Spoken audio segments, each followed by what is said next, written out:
மங்கையருலகம் மங்கையருலகம் மங்கையருலகம் இது மங்கையருலகம். வணக்கம். வாழ்க வளமுடன், வாழ்க வையகம். உலகத்து மக்கள் அனைவருக்கும் வாழ்க்கையில் என்னென்ன தேவையோ, எப்பொழுது தேவையோ அத்தனையும் கிடைத்து மகிழ்ச்சியாக இருக்கணும்னு வாழ்த்துறோங்க. சிங்கப்பூர் கேரட்டு, நம்ம ஊர் முள்ளங்கி, அத்தை வச்சு கேக்கு ஒன்று செஞ்சாங்க, அத்தை வச்சு கேக்கு ஒன்று செஞ்சாங்க. சிங்கப்பூர் கேரட்டா? அது பேர் தாங்க சிங்கப்பூர் கேரட் கேக்கு. ஆனால் அதில் வைக்கிறது முள்ளங்கி, அரிசி மாவு எல்லாம் போட்டு அப்படியே ஸ்டீம் பண்ணுவாங்களாம். பேர் கேரட்டு, ஆனால் அதில் கேரட்டே கிடையாது. இது எப்படி பாருங்கள். ஹலோ வியூவர்ஸ், இன்றைக்கி நான் செய்து காட்ட போகிற ஒரு டிஷ்ஷு வந்து சிங்கப்பூரில் ரொம்ப ஃபேமஸான ஒரு டிஷ்ஷு. அந்த டிஷ்ஷு பேர் வந்து சிங்கப்பூர் கேரட் கேக். கேரட்னால் நம்ம நார்மல் கேரட்டை இல்லை, முள்ளங்கியை தான் அங்கே வந்து அவங்க கேரட் கேக்குன்னு சொல்கிறாங்க. Singapore carrot cake. அதுக்கு தேவையான பொருட்கள்: முள்ளங்கி துருவியது 1, வெங்காயத்தாள் 2, வறுத்த வெங்காயம் 1 மேஜிக்கரண்டி, ஆயிஸ்டர் சாஸ் 1 மேஜிக்கரண்டி, பூண்டு 1 மேஜிக்கரண்டி, மிளகுத்தூள் அரை தேக்கரண்டி, மிளகாய் விழுது 1 தேக்கரண்டி, சோயா சாஸ் 1 தேக்கரண்டி, எண்ணெய் தேவையான அளவு, உப்பு தேவையான அளவு. இப்போது அதை எப்படி செய்கிறன்றதை காட்டுறேன். அதுக்கு தேவையானது வந்து முதல்ல முள்ளங்கி. இந்த முள்ளங்கியை வந்து நான் துருகி வேக வச்சுருக்கேன்.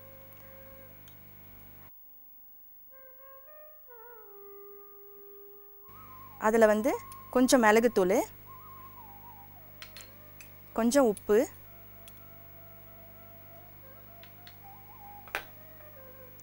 அரிசி மாவு,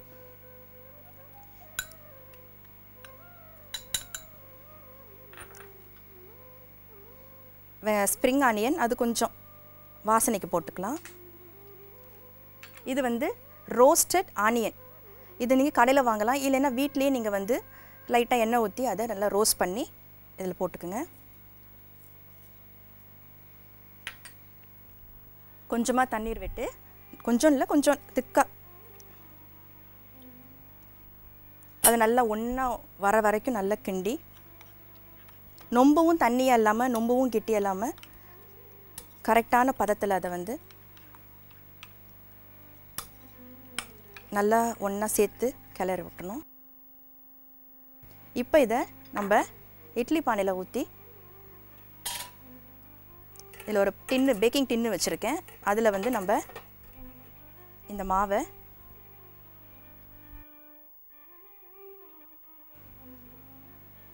இதை மூடிட்டு ஒரு 1/2 மணி நேரம் கழித்து பார்த்தீங்கன்னா நல்லா வெந்திருக்கும் அந்த மாவு. இப்போ முள்ளங்கி வந்து கேக் ரெடியாக இருக்குது. இதுக்கு ஏன் கேக் சொல்கிறோம், நம்ம அவிச்சு எடுக்கிறதுனால அதை கேக் சொல்கிறோம். இதை நம்ம வெளியே எடுத்து சின்ன சின்ன க்யூப் பீஸாக வெட்டிட்டு அதுக்கப்புறம் நான் ஃப்ரை பண்ண போகிறேன். இப்போ நான் அதை அழகாக க்யூபாக வெட்டி எடுக்கணும். வெட்டும் போது கொஞ்சம் ஸ்டிக்கியாக தான் இருக்கும். சில பேர் என்ன பண்ணுவாங்கன்னா அதை ஃப்ரை பண்ண மாட்டாங்க. இதை வந்து அப்படியே பீஸாக எடுத்து அதை வந்து சில்லி சாஸ், டொமேட்டோ சாஸில் வந்து தொட்டு சாப்பிடுவாங்க சிம்பிளாக. இந்த மாதிரி சைஸாக, இல்லை சில பேர் என்ன பண்ணுவாங்கன்னா பெரிய சைஸாக எடுத்து சாப்பிங் போட்டில் வச்சு அழகாக க்யூபாக எடுத்து வெட்டிக்குவாங்க. அடுப்பில் கடாய் வச்சாச்சு. இப்போது எண்ணெய். இதுக்கு தாளிக்க நம்மளுக்கு ஒன்றும் தேவையில்லைங்க. பூண்டு அதான் மெயின் இன்க்ரீடியன்ட். முதல்ல பூண்டு பூண்டை நல்லா வதக்கிக்குங்க. நல்லா கோல்டனாக நல்லா அந்த வாசம் வர வரைக்கும் நல்லா வதக்கிட்டு, சில்லி பேஸ்ட், இதுதான் உங்களுக்கு அந்த காரம் கொடுக்கும். உங்களுக்கு காரம் கூட வேணும்னா நீங்கள் சில்லி பேஸ்ட் கூட சேர்த்துக்கலாம்.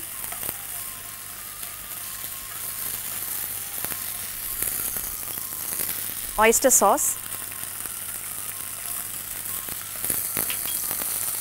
soy sauce,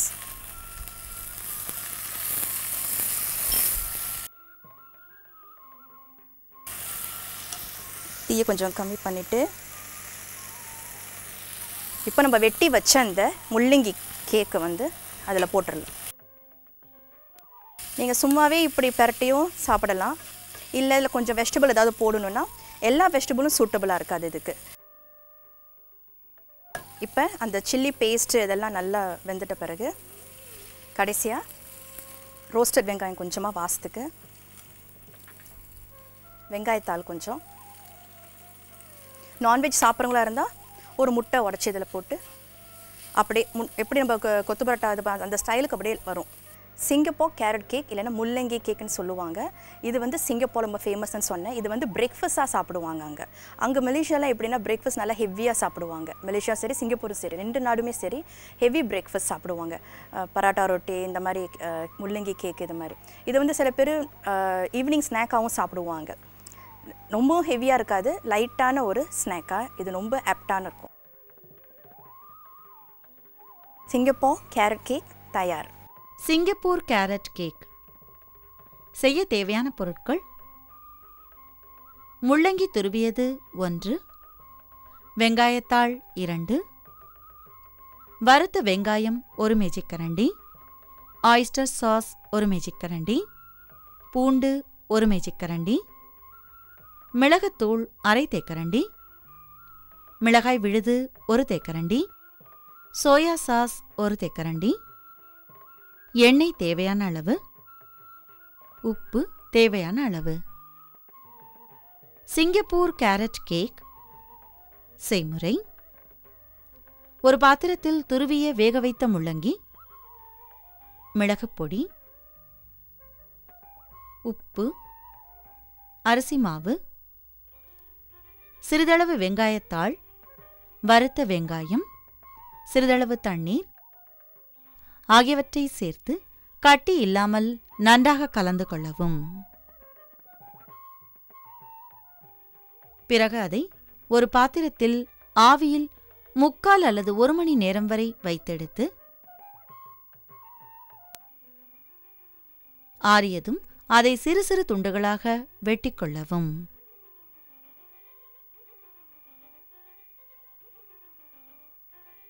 ஒரு கடாயில் சிறிதளவு எண்ணெயை சூடாக்கி